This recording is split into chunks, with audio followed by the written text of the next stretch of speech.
Iran ने भारतीय छात्रों की निकासी के लिए अपने बंद हवाई क्षेत्र को विशेष रूप से भारत के लिए खोलने का फैसला किया है। युद्ध प्रभावित ईरानी शहरों में फंसे भारतीय छात्रों की आपातकालीन निकासी के लिए उठाया गया ये बड़ा और साहसिक कदम है।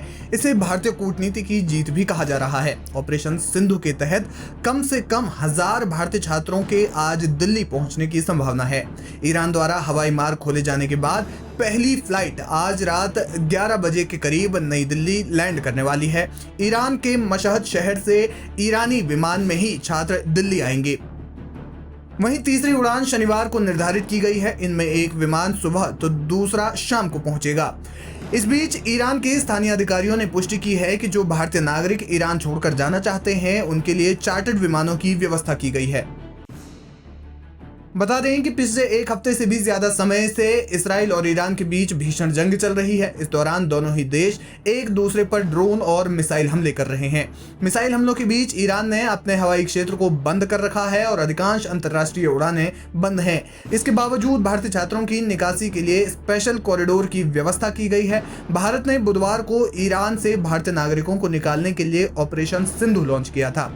दिल्ली में ईरानी दूतावास के अधिकारियों ने कहा कि कुछ भारतीय छात्र इस्राएली हमले में घायल हुए हैं। वे सभी तेहरान में ईरानी विदेश मंत्रालय और भारतीय दूतावास के संपर्क में हैं। बता दें कि इससे पहले कुल 110 भारतीय छात्रों का पहला जत्था बुधवार देर रात नई दिल्ली पहुंचा था। इनमें 94 छात्र छात्राएं जम्मू कश्मीर के थे। ये सभी छात्र उर्मिया मेडिकल यूनिवर्सिटी में पढ़ रहे थे और उन्हें आर्मेनिया और दोहा के रास्ते निकाला गया।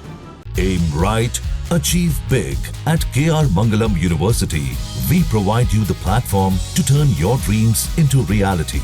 At KR Mangalam University. Bharat सरकार ने ईरान में बिगड़ती स्थिति को देखते हुए भारतीय नागरिकों को निकालने के लिए ऑपरेशन सिंधु शुरू किया है। विदेश मंत्रालय के अनुसार भारत सरकार पिछले कई दिनों से ईरान से भारतीय नागरिकों की सुरक्षा के लिए विभिन्न कदम उठा रही है। विदेश मंत्रालय ने पहली खेप में उत्तरी ईरान से 110 भारतीय छात्रों को निकाला है। भारत सरकार ने निकासी प्रक्रिया को सुचारू रूप से सुगम बनाने के लिए ईरान और आर्मेनिया की सरकारों के प्रति आभार व्यक्त किया है।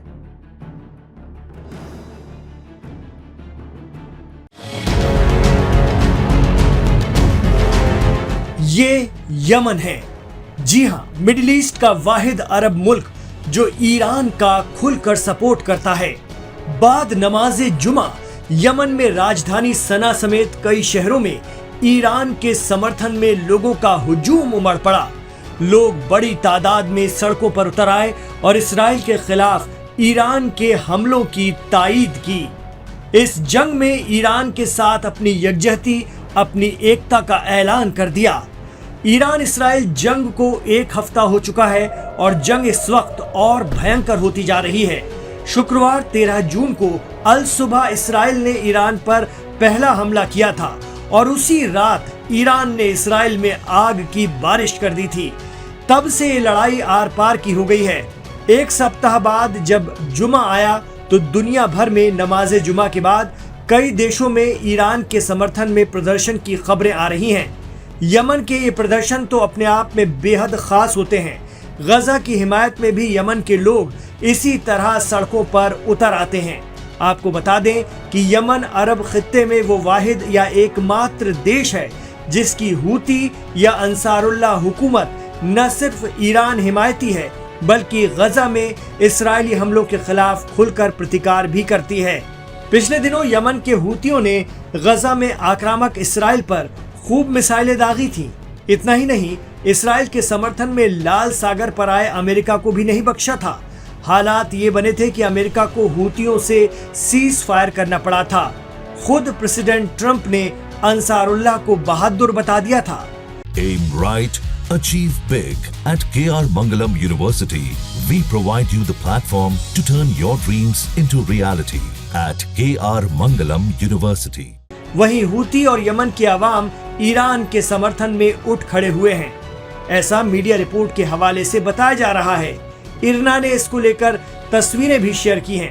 इतना ही नहीं, ईरान जो इस समय इस्राएली एयर स्ट्राइक की जद में है, वहाँ भी स्पिरिचुअल यानी आध्यात्मिक सिटी कही जाने वाली कुम में जुमे की नमाज के बाद हजारों की तादाद में लोग उमड़ पड़े।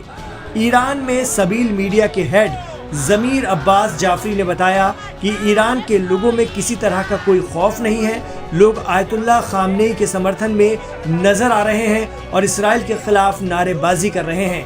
गौरतलब है कि ईरान के सुप्रीम लीडर ने गुरुवार को ही अपने पैगाम में कहा कि दुश्मन को ये एहसास हो गया कि आप डर रहे हैं तो फिर वो आपको छोड़ेगा नहीं, इसलिए आप बिल्कुल पहले जैसे रहिए।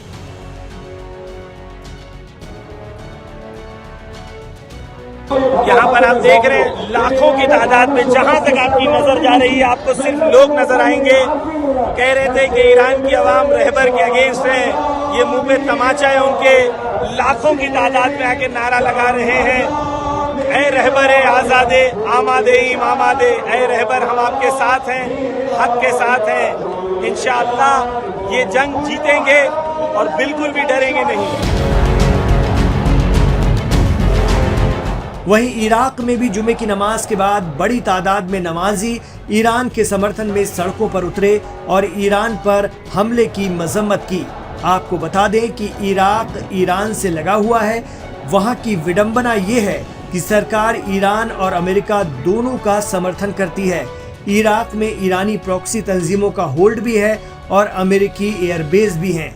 आपको बता दें कि इसराइल के बिरशेबी शहर में ईरान ने शुक्रवार सुबह फिर जबरदस्त हमला किया और माइक्रोसॉफ्ट के ऑफिस के बाहर मिसाइल आकर गिरी, जिसमें 6 लोगों के जख्मी होने की खबर है और आसपास खड़ी गाड़ियां आग का गोला बन गईं।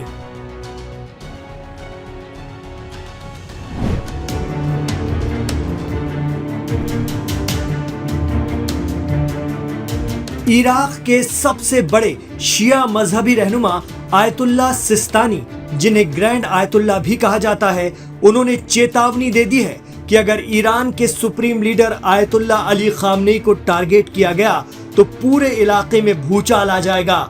इसके नतीजे इतने भयानक होंगे कि किसी ने तसव्वुर भी नहीं किया होगा। दरअसल मध्य इसराइल के बिरशेबा अस्पताल पर ईरानी हमले के बाद इस्राएली रक्षा मंत्री कैट्स ने बड़ा ऐलान किया है। उन्होंने धमकी दी है कि अब ईरान के supreme leader Ayatollah Ali Khamenei को मारेंगे। कैट्स का ये बयान प्रधानमंत्री बेंजामिन नेतन्याहू के बदला लेने की कसम खाने के कुछ ही देर बाद आया है। पीएम नेतन्याहू पहले भी कह चुके हैं कि अब ये जंग इमाम खामनेई की जान लेने के बाद ही खत्म होगी।